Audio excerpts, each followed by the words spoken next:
Hi అండి, అందరికీ నమస్తే. Welcome to Maithili veg recipes. Idli పిండి, దోశ పిండి లేనప్పుడు చాలా క్విక్గా ఈజీగా బ్రేక్ఫాస్ట్ని ప్రిపేర్ చేసుకోవాలి అన్నా, అదే టైంలో హెల్తీగా ప్రిపేర్ చేసుకోవాలి అన్నా ఈ పోహా ఉప్మాని ఒకసారి ట్రై చేయండి.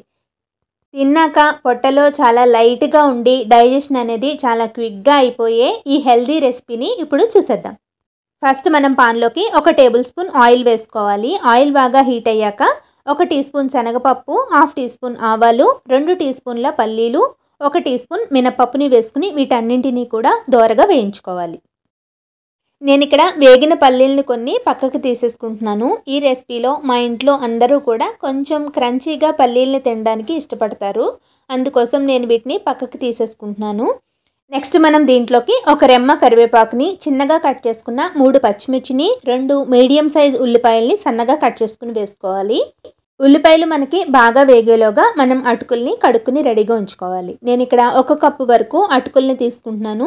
వీటిని జస్ట్ కొంచెం వాటర్ పోసుకుని కడుక్కుని పెట్టుకుంటే సరిపోతుంది. వాటర్లో ఎక్కువ నానబెట్టేసినా మనకి ఉప్మా అనేది ముద్దగా వచ్చేస్తుంది.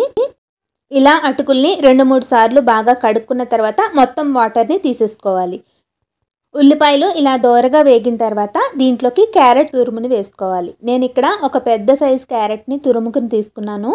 క్యారెట్ వేసిన తర్వాత మనం ఎక్కువసేపు ఫ్రై చేసుకోకూడదు. నెక్స్ట్ మనం దీంట్లోకి కొద్దిగా పసుపుని, టేస్ట్కి సరిపడా సాల్ట్ని వేసుకుని 1 నిమిషం పాటు వేయించుకుంటే సరిపోతుంది. తర్వాత మనం అటుకుల్ని వేసుకోవాలి. ఇక్కడ నేను అటుకుల్ని కడిగి మాత్రమే పెట్టాను కదా, ఈలోగా మనకి అటుకులు అనేవి డ్రైగా అయిపోయాయి కదా.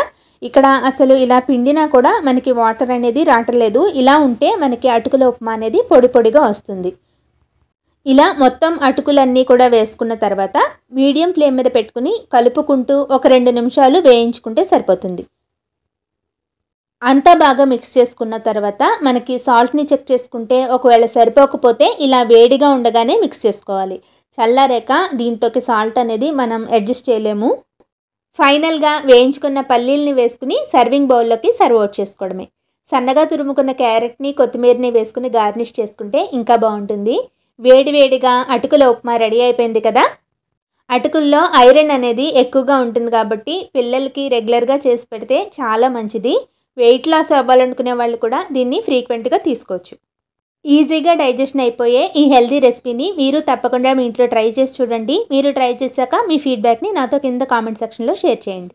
ఈ వీడియో కనుక నచ్చితే లైక్ చేసి మీ ఫ్రెండ్స్ అండ్ ఫ్యామిలీ మెంబర్స్తో షేర్ చేయండి.